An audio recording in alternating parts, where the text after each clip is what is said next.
Nagtigom sa San Pedro Square sa Davao City ang libuan ka mga miyembro sa Iglesia ni Cristo alang sa simultaneous National Prayer and Rally for Peace adlawng Lunes, Enero 13. Nagikan sila sa nagkadaiyang rehiyon sa Mindanao. Apil sa tigom sila Marilo Lagridalia ug Lucia Pablo nga pulos taga-Tulunan, North Cotabato. Sumala nila alas 5 pa sila sa buntag naabot sa Davao City. Ako lang ma-witness kag makipag-salamuha sa mga mulo ng mga katawhan, particular sa peace and order. Pagkakaisa, obligado kami kaya muna nga amon sa isa ka miyembro sa Iglesia ni Cristo.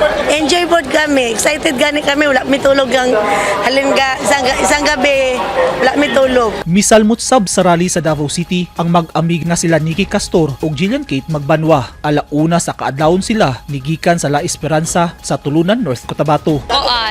Maka-experience. Tas, supportable. So far, so good.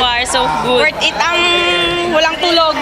Apil sab sa tigom ang grupo nila Rolly Disipulo Senior. Gikan pa sila sa Sultan Kudarat. Sa mga manggod no nga kabahin para lang sa peaceful rally nga nagakatabo karon. Ang sa among kaisahan na gyud may ingana gyud nga patakaran pod. Daghan mga 130 kabas gikan Sultan Kudarat.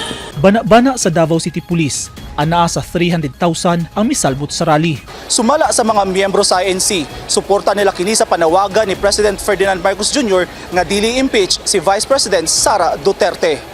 Usa sa gipanawagan sa peace rally ang kalinaw ug panaghiusa, likayan ang bangi sa politika ug hatagan og pagtagad sa gobyerno ang mga problema sa nasud. Isip suporta sa lokal nga gobyerno sa gihimong rally, gikan sila ang klase sa tanang level sa mga pribado ug pampublikong eskwelahan ug trabaho sa Davao City. Gawa sa Davao City, dungan sab nga nagpahigayon og peace rally ang mga miyembro sa INC sa Visayas ug Luzon. Eugene Hinutan, Newsline Philippines. Stay safe,